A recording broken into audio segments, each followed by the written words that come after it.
Pakistan agent Doreswamy ಅನ್ನುವಂಥ ಯತ್ನಾಳ್ರವರ ಹೇಳಿಕೆ ಏನಿದೆಯಲ್ಲ, ಅದಕ್ಕೆ ಫಸ್ಟ್ ರಿಯಾಕ್ಷನ್ ಏನು ಅಂತ ನಾವು ಅವ್ರನ್ನ ಕೇಳೋಣ. ಸರ್, ಈಗ ಫಸ್ಟ್ ರಿಯಾಕ್ಷನ್ ನಿಮ್ಮದು. ಯತ್ನಾಳ್ರವರು ಒಬ್ಬ ಜವಾಬ್ದಾರಿಯುತ ಶಾಸಕರಾದಂಥವರು ನಿಮ್ಮ ಬಗ್ಗೆ ಒಂದು ಹೇಳಿಕೆಯನ್ನು ಕೊಟ್ಟಿದ್ದಾರೆ. ಅದು ಇವತ್ತು ದೊಡ್ಡ ಮಟ್ಟದ ವಿವಾದವನ್ನು, ಪ್ರತಿಭಟನೆಗೂ ಕೂಡ ಕಾರಣವಾಗಿದೆ. ದೊರೆಸ್ವಾಮಿ ಅವರು ಪಾಕಿಸ್ತಾನದ ಏಜೆಂಟ್. ಅವರು ಯತ್ನಾಳ್ರವರ ಎರಡು ಮಾತು ಕೂಡ ಅವರು ರಾಘವಾಂಕ ಹರಿಶ್ಚಂದ್ರ ಕಾವ್ಯದಲ್ಲಿ ಅವನು ಒಂದು ಮಾತು ಹೇಳ್ತಾನೆ, ಕುಲವ ನಾಲಿಗೆ ಅರುಹಿತು ಅಂತ ಹೇಳ್ತಾನೆ. ಅವರ ಯೋಗ್ಯತೆ ಅವರ ನಾಲಿಗೆಯಲ್ಲಿ ಬರ್ತಲ್ಲ ಮಾತು, ಆ ಮಾತಿನ ಹಾಗೆ ಇರುತ್ತೆ ಅಂತ ಹೇಳ್ತಾರೆ. ಆದ್ದರಿಂದ ಅವರು ಒಂದು ಇಂಟ್ರಾಸ್ಪೆಕ್ಷನ್ ಮಾಡ್ಕೋಬೇಕು. ಇದು ಯಾರಿಗೋಸ್ಕರ ಈಗ ಸಮಾಜಕ್ಕೂ ಹೆದರಬೇಕಾಗಿಲ್ಲ, ನಮಗೂ ಹೆದರಬೇಕಾಗಿಲ್ಲ, ಆತ್ಮಕ್ಕೆ ಹೆದರಬೇಕು ಅವರು. ಆದ್ದರಿಂದ ನಾನು ಇದಕ್ಕೆ ತಲೆ ಕೆಡಿಸ್ಕೊಳ್ಳೋಕೆ ತಯಾರಿಲ್ಲ. ಸರ್, ಈಗ ಸುತ್ತಿ ಬಳಸಿ ದೊರೆಸ್ವಾಮಿ ಅವರ ಹತ್ರನೇ ಯಾಕೆ ಬಂತು? ತಾವು ಅಮೂಲ್ಯ ಅವರ ಜೊತೆಗೆ ಇದ್ದಂಥದ್ದು ಅಥವಾ ಒಂದು CAA ಹೋರಾಟವನ್ನು ಬೆಂಬಲಿಸಿದಂಥದ್ದು ಯಾಕೆ ಸುತ್ತಿ ಬಳಸಿ ದೊರೆಸ್ವಾಮಿ ಅವರ ಬುಡಕ್ಕೆ ಬಂತು ಅಂತ? ನಾನು ಒಂದು ಹೋರಾಟವನ್ನು ನಿಯೋಜನೆ ಮಾಡಿದ್ದೇನೆ. ನಾನು ಅನೇಕ ಸ್ನೇಹಿತರನ್ನು ಸೇರಿಸ್ಕೊಂಡು ಮಾಡಿದ್ದೇನೆ. ನಮ್ಮ ಹೋರಾಟ ಹೇಗೆ ಇರುತ್ತೆ ಅಂತಂದರೆ, ನಾವು ಯಾರನ್ನೂ ಹೋರಾಟಕ್ಕೆ ಜನಗಳನ್ನು ಎಲ್ಲರನ್ನೂ ಕರಿತೇವೆ. ನಾವು ಇವ್ರನ್ನ ಅವ್ರನ್ನ ಅಂತ ಕರೆಯೋದಿಲ್ಲ.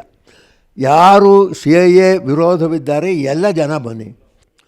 ಬಂದವರಲ್ಲಿ ಯಾರಾದರೂ ಇದು ಪಾಕಿಸ್ತಾನ ಪ್ರತಿಬಿಂಬಿಸೋರು ಅಥವಾ ಇನ್ಯಾವುದೋ ಭಯಾನಕರು ಇವರು ಬಂದರೆ ಅದನ್ನು ನೋಡ್ಕೊಳ್ಬೇಕಾದದ್ದು ಪೊಲೀಸ್ನವ್ರ ಕರ್ತವ್ಯ. ನನಗೆ ಸಂಬಂಧ ಇಲ್ಲ. ನಾನು ಎಲ್ಲರನ್ನೂ ಕರೆದಿದ್ದೇನೆ, ಎಲ್ಲರೂ ಬನ್ನಿ ಅಂತ ಹೇಳ್ತಿದ್ದೇನೆ. ನಾನು ಎಲ್ಲರೂ ಬನ್ನಿ ಅಂತ ಕರೆಯುವಾಗ ನಾನು ಅವ್ರನ್ನ ಇಂಥವ್ರು ಬರಬೇಡಿ ಅಂಥವ್ರು ಬರಬೇಡಿ ಅನ್ನೋ ಮಾತು ನಾನು ಆಡಿಲ್ಲ. ನನಗೆ ಚಳುವಳಿ ಬೇಕು. ನನಗೆ ಇವ್ರನ್ನ ಈಗ ಒಬ್ಬ ಪಾಕಿಸ್ತಾನಿ ಮಾತನಾಡ್ತಕ್ಕಂಥವ್ರನ್ನ ನಾನು ಕರೆದರೆ ನನ್ನ ಕಾಲ ಮೇಲೆ ನಾನೇ ಕಲ್ಲು ಹಾಕ್ಕೊಳಕ್ಕಾಗೋಲ್ವಾ? ಅದಕ್ಕೂ ನನಗೂ ಏನೂ ಸಂಬಂಧ ಇಲ್ಲ. ನಾನು ಕರಿತಾಲೇ ಹೋಗ್ತೇನೆ ಜನಗಳನ್ನು. ಎಲ್ಲ ಬನ್ನಿ, ಯಾರ್ಯಾರು ಈ ವಿಚಾರದಲ್ಲಿ ನೀವು ಸಹಮತ ಇದೆ ಅವರೆಲ್ಲರೂ ಬನ್ನಿ. ದೇಶ ಆಪತ್ತಿನಲ್ಲಿದೆ, ಅವು ದೇವರು ಬನ್ನಿ ಅಂತ ಕರೀತಾ ಇದ್ದೇನೆ. ಆದ್ದರಿಂದ ಕರೆಯುವಾಗ ನಾನು ನನ್ನ ಕರ್ತವ್ಯವನ್ನು ಮಾಡ್ತಾಯಿದ್ದೇನೆ. ಇಂಥವ್ರು ಯಾರಾದರೂ ಬಂದರೆ ಅವರು ಅಥವಾ ಯಾರಾದರೂ ಈ ರೀತಿ ಮಾತನಾಡಿದರೆ ಅಲ್ಲಿ ಅವ್ರನ್ನ ದಂಡಿಸ್ತಕ್ಕಂಥ ಅಧಿಕಾರ ಅದು ಪೊಲೀಸ್ನವ್ರದ್ದು. ಅದಕ್ಕಾಗಿ ಈ ನಾನು ಏರ್ಪಾಡು ಮಾಡಿದ್ದೇನೆ, ಆಯಮ್ಮೆ ಬಂದಳು ಅಥವಾ ಇನ್ಯಾರೋ ಬಂದರು ಅಂತ ಹೇಳಿ ನನ್ನ ಮೇಲೆ ಶಿಕ್ಷೆ ಮಾಡ್ತಕ್ಕಂಥದ್ದು ಅಧಿಕಾರ ನಿಮಗಿಲ್ಲ. ಅಮೂಲ್ಯಳ ಜೊತೆ ಗುರುತಿಸ್ಕೊಂಡಂಥದ್ದೇ ನಾನು ಎಲ್ಲರ ಜೊತೆ ಗುರುತಿಸ್ಕೊಂಡಿದ್ದೇನೆ. ರಾಮಚಂದ್ರ ಗುಹಾ ಬಂದಿಲ್ವಾ? ಅವ್ರು ನನ್ನ ಪಕ್ಕದಲ್ಲಿ ಕೂತಿಲ್ವಾ? ನಾನು ಗುರುತಿಸ್ಕೊಂಡಿರೋದು ಒಬ್ಬರಲ್ಲ. ನಾನಲ್ಲಿ ಎಷ್ಟು ಜನ ಬಂದೆ ಅಷ್ಟು ಜನ ಜೊತೆಗೆ ಫೋಟೋ ತೆಗೆಸ್ಕೊಂಡಿದ್ದೆ. ಇಲ್ಲಿ ದೊರೆಸ್ವಾಮಿ ಅವರನ್ನ ಯಾಕೆ ಟಾರ್ಗೆಟ್ ಮಾಡ್ತಾ ಇದ್ದಾರೆ ನನಗೆ ಗೊತ್ತಿಲ್ಲ. ಅದು ಅವ್ರನ್ನ ಕೇಳಬೇಕು. ಯಾರು ಮಾತಾಡ್ತಿದ್ದಾರೆ ಅವ್ರನ್ನ ಕೇಳಬೇಕು.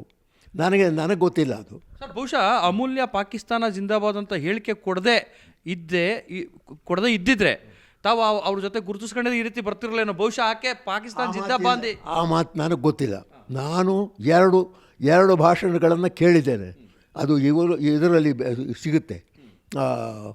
ಅದರಲ್ಲಿ ಒಂದು ಮಾತೂ ಆಕೆ ಆ ಥರ ಆಡಿಲ್ಲ. ಆವತ್ತಿನ ದಿವಸ ಅದು ಏನು ಬಂತೋ ಏನಾಗಿದೆಯೋ ನನಗೆ ಗೊತ್ತಿಲ್ಲ. ಆಕೆ ಹೇಳೋದು ನಾನು ಏನೋ ಮಾತಾಡಬೇಕು ಅಂತಿದ್ದೆ ಅನ್ನೋ ಮಾತನಾಡ್ತಿದ್ದಾರೆ. ಅದು ಕೋರ್ಟ್ ಇದೆ, ಪೊಲೀಸ್ನವರು ಇದ್ದಾರೆ, ಅದು ವಿಚಾರ ಮಾಡ್ಕೋತಾರೆ. ಅದು ನನಗೆ ಸಂಬಂಧ ಇಲ್ಲ.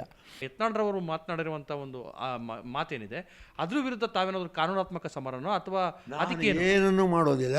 ಸಾರ್ವಜನಿಕರಿಗೆ ನಾನು ಪ್ರಾಮಾಣಿಕ, ನಾನು ಕೆಲಸ ಮಾಡ್ತಕ್ಕವನು. 103 ವರ್ಷ ಆದರೂ ಕೂಡ ನಾನು ಯಾವ ಕಳಂಕವಿಲ್ಲದೆ ರೀತಿಯಲ್ಲಿ ಕೆಲಸ ಮಾಡಿರೋನು ಅಂತಕ್ಕಂಥ ಭಾವನೆ ಇದ್ದರೆ ಅವರು ನನ್ನ ಗೌರವವನ್ನು ಕಾಪಾಡ್ತಕ್ಕಂಥ ಕೆಲಸ ಅವರು ಮಾಡ್ತಾರೆ. ಇದು ಒಟ್ಟಾರೆ ಹಿರಿಯ ಸ್ವತಂತ್ರ ಹೋರಾಟಗಾರರಂಥ ದೊರೆಸ್ವಾಮಿರವರ ಮಾತುಗಳು. ಯತ್ನಾಳ್ರವರ ಹೇಳಿಕೆ ಅವರ ನಾಲಿಗೆ ಅವರ ಸಂಸ್ಕೃತಿಯನ್ನು ತೋರಿಸುತ್ತೆ ಅನ್ನೋಂಥ ಮಾತನ್ನು ತುಂಬ ಮಾರ್ಮಿಕವಾಗಿ ಹೇಳಿದ್ದಾರೆ. ಕ್ಯಾಮ್ರಾ ಪರ್ಸನ್ ನವೀನ್ ಮಂಡ್ಯ ಜೊತೆ ಥಾಮಸ್ ನ್ಯೂಸ್ 18 ಕನ್ನಡ, ಬೆಂಗಳೂರು.